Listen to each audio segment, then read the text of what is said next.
Всем привет! Сегодня у меня на обзоре машина мечты. Геймерский ноутбук с 8-гиговой видеокартой GTX 1080 и, внимание, полноценным десктопным процессором i7-8700K. То есть тут не мобильный процессор, как в большинстве ноутбуков, а точно такой же, как, например, вот в таких здоровых системниках. Сейчас узнаете, какую мощность выдает такое железо и как ему дышится в корпусе ноутбука. Модель называется Dream Machines Cliva. И для начала давайте разберемся, что это за производитель такой, который делает машины мечты. Именно так переводится название компании. Бренд довольно молодой, занимается исключительно геймерскими девайсами, в основном ноутбуками. Штаб находится в Польше. А сами лэптопы производит китайский OEM-поставщик Cliva, что, собственно, тоже отображено в названии модели и на сайте среди технических характеристик. Это похвально, что корни не скрываются, хотя их и скрывать-то, в общем, незачем. Производитель не абы какой. Компания уже 28 лет выпускает компьютеры и занимает 4-е место среди тайваньских экспортеров. Опыт в этом деле виден по качеству сборки. Оно отличное. Особенно понравилась рабочая панель и область клавиатуры.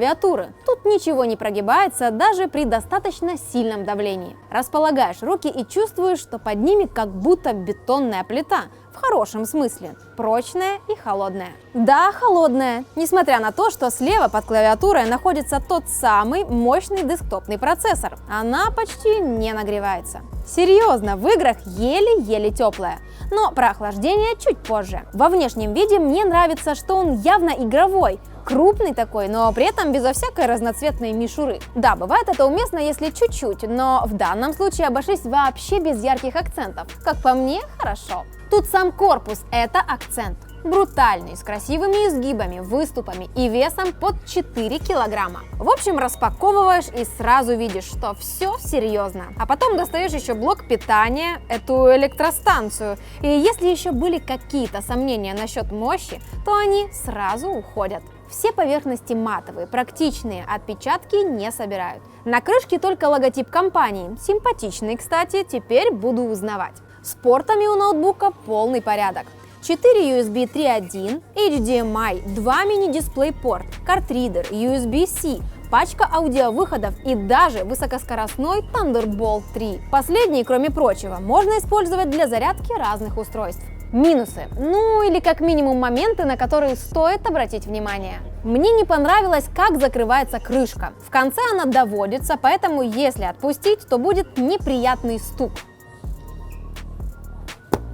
И еще решетки системы охлаждения хлипкие, и с ними нужно поосторожней, чтобы случайно не ломануть. Кроме этих мелочей никаких вопросов нет, так что в целом могу назвать ноутбук качественно собранным, богатым на порты и красивым. Идем дальше. Экран.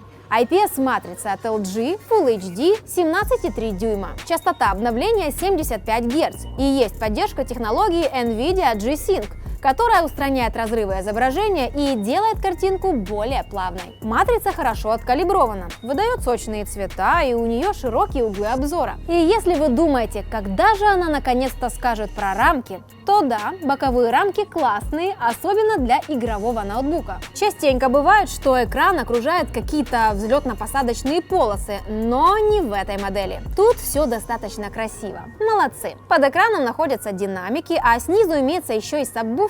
Вся система поддерживает кучу технологий и геймерские навороты с профилями для разных игр. По факту звук классный, чистый, даже можно сказать басовитый, но не очень громкий, хотя систему охлаждения все же перекрывает. Клавиатура вызывает только положительные эмоции. У нее мягкая подсветка и мембранные клавиши с приятной тактильной отдачей. Есть и сканер отпечатков. Мелочь, но полезная. А теперь о самом интересном. Как вообще удалось запихнуть 95-ваттный десктопный процессор в ноутбук? Если вкратце, то Dream Machines у себя на сайте пишет, мол, мы не хотим ограничивать геймера более слабым мобильным процессором, поэтому мы установили ему полноценный десктопный. А почему бы и нет? Так мало того, он еще и с разблокированным множителем и поддерживает разгон. Это вообще взрыв мозга. Чтобы такое провернуть, нужно быть очень уверенным в системе охлаждения, потому что процессор действительно держит заявленные частоты, и в бусте одно ядро разгоняется до 4,7 ГГц. Что я вам скажу? Физику не обманешь. Поэтому двум вентиляторам приходится пахать, и, естественно, шум становится сильным, выше уровня комфорта. Сначала система охлаждения вела себя странно. Резко разгонялась и также резко затихала, хотя температура процессора была где-то около 60 градусов. Оказалось, все из-за программы контроля из пакета драйверов. Она сыровата. Вентиляторы регулируют не плавно, да еще и частоты процессора иногда сбрасывают. В общем, удалила ее и все, стало нормально. Не знаю, может, это у меня она как-то криво стала, но вдруг что, будете знать. После этого в простое ноутбук стал бесшумный, а в играх вентиляторы разгонялись плавно и удерживали температуру процессора в пределах 70-75 градусов. Иногда вообще было 60-65. Видеокарта же была чуть горячее, но тоже в пределах нормы, в основном около 80 градусов. Гудит ноутбук во время игр сильно. Если кто-то находится рядом, то будет жаловаться. Но тут ничего удивительного. Хочешь сверхмощь в компактном корпусе? Нужно чем-то жертвовать. Зато лично для геймера один профит. Температура нормальная, игру тянет отлично, а шум не слышно, потому что в наушниках. Хотя при желании железо все-таки можно напрячь, устроить разгон процессора или запустить стресс-тест, который на максимум нагрузит все 6 ядер и 12 потоков. Но ноутбук все-таки больше ориентирован на игры, где нагрузка более умеренная, поэтому могу констатировать, что система охлаждения справляется со своей задачей. Особенно на фоне мощности, которую получаем на выходе. Прежде чем перейду к бенчмаркам и играм, посмотрим на основные характеристики. В моей версии установлен i7-8700K, GTX 1080, 16 ГБ DDR4 одной планкой и SSD на 500 с лишним гигабайт. При этом ноутбуку можно добавить еще 3 планки оперативки и целых 4 накопителя. В Cinebench R15 все это выдало результаты на уровне десктопной системы. 1348 баллов в тесте CPU и 138 в OpenGL. В Geekbench тоже все достойно, больше 5 и 19 тысяч. Игры начнем с разминки, а точнее с танков, где ноутбук вообще не напрягается и выдает в среднем 150 FPS. Графика, конечно же, выкручена на максимум. Assassin's Creed Origins на ультраграфике в основном идет с частотой 50-55 кадров в секунду, бывает и выше. Need for Speed Payback. Снова максимальные настройки, но фреймрейт уже в 2 раза выше, чем в Assassin's, в среднем до 100 кадров в секунду.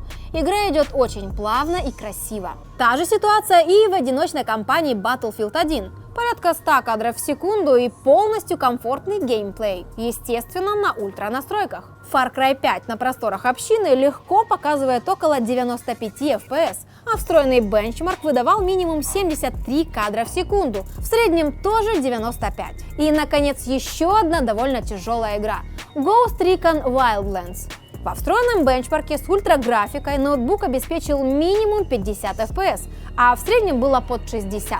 В игре же частота повышается до 70. В итоге это действительно машина мечты, которая в Full HD тянет все и вся на ультраграфике. За что спасибо GTX 1080 и 6-ядерному 12-поточному процессору, который является не урезанной мобильной версией, а полноценной десктопной. Для ноутбука это большая редкость. Кроме этого, у него хорошая сборка, много портов, куча слотов для апгрейда и отличный экран с поддержкой G-Sync. Система охлаждения тоже на уровне, но с таким железом ей приходится сильно шуметь, что может напрягать окружающих. Это нужно учитывать. Зато она держит температуры в адекватных пределах, а вы можете надеть наушники и наслаждаться стабильно высоким FPS. А что еще нужно? Пишите, как вам такой ноутбук от Dream Machines и делитесь своим опытом насчет шума вентиляторов. Часто ли вас дергают за плечо и просят вырубить их наконец-то? Или это вообще не проблема, потому что вы играете в наушниках, например, у себя в комнате?